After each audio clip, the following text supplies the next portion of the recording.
forms. So we've talked about how to use the extruder. Excuse me. Thank you. I wasn't broke. Good, good. All right, now, here we go. And now we're going to talk about things to do with the extruded forms. I'm going to review briefly because we've had a day off and a testing day and a work day and all that. But remember, you can take the items and cut them at an angle. So this was one long curve, slice it at an angle and flip it and it will line up again. This is now scored and slipped. And I just cut a little curve in the top. So you can do a lot of things quickly. This is why this is a quick week and a half project, because you can add these different little extras. This then, I think I'm gonna take a new piece when we make more circles. And I'm gonna angle it so it sits, it should be off the table a little bit, you know, give it a little lift so it's not just like stuck to the table. But I will make that luted in like the others. No, that's not how I had it. I wanted it like this. I think that's a cooler shape. See, it's like balanced, ooh, like that. So I'll finish off this top, something angled like this. I'll put this angle in here so it has these sort of curves and angles, and those repeat throughout to unify the piece.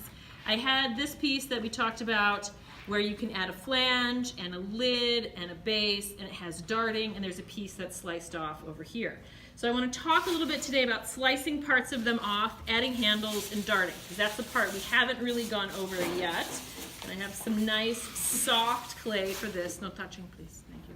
You need to touch. Just saying. All right. I'll put this back here. I had to touch it. I'll put this back here so you can see. All right. So I have these two pieces here. If I wanted to do, what did I say? Slicing. If I wanted to take a piece off of this, I like to do my slicing with a nice clean fettling knife because it always gives you a clean cut. And whenever I slice with it, I want to do, I'm gonna do some angles, but I want to use things that complement. So you can, or like angles that either would, if it's coming together, that can overlap or complement each other. But I wanted to show you just some other options. You can do things like open it up. You can take other pieces. Maybe I take this, slice this piece out, and this is for making it a little more abstract. And I could make like a tube that comes out here. I could slice the whole thing in half, but be thinking about how you can slice. And it's not a bad idea to take a small portion of it and just play.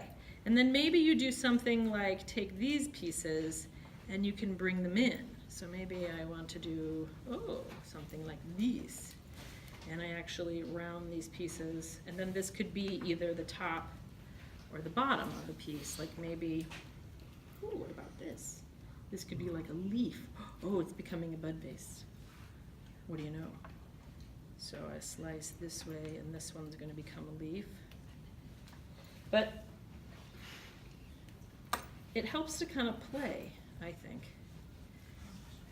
And let this come in. This could be a leaf. I'll put the flower up here.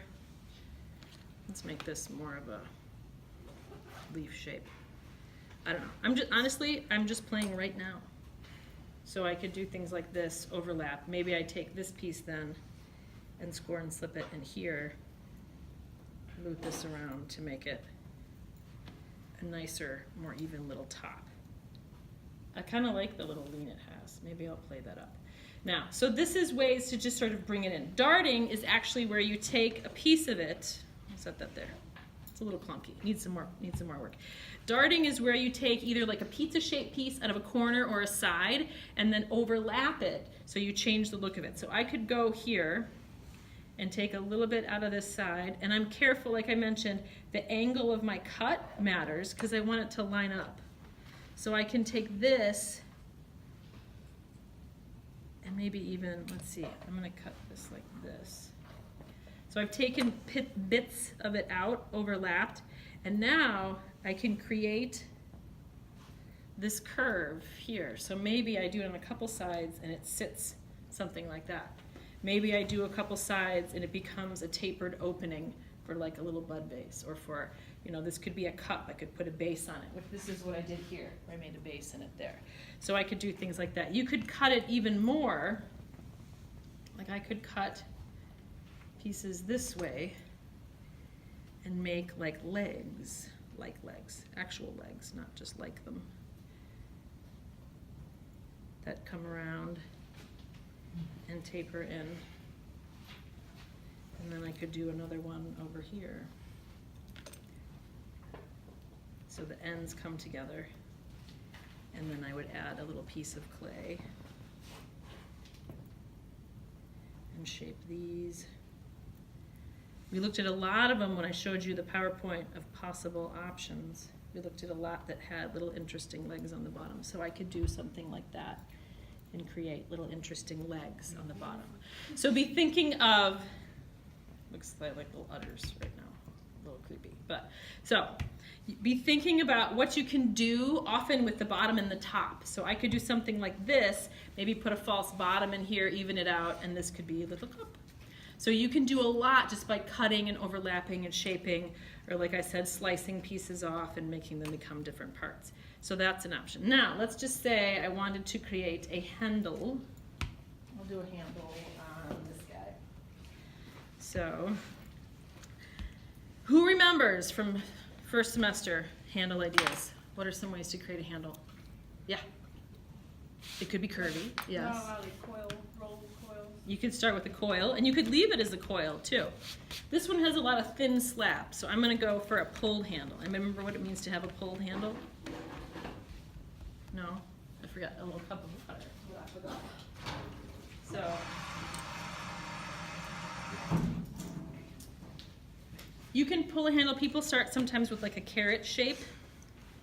I'm going to start with a thicker coil, and you can start with a coil.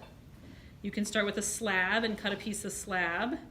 If you start with a slab, just make sure you round your corners, because you don't want to have sharp edges where you hold something. It's not going to feel good to hold on to it.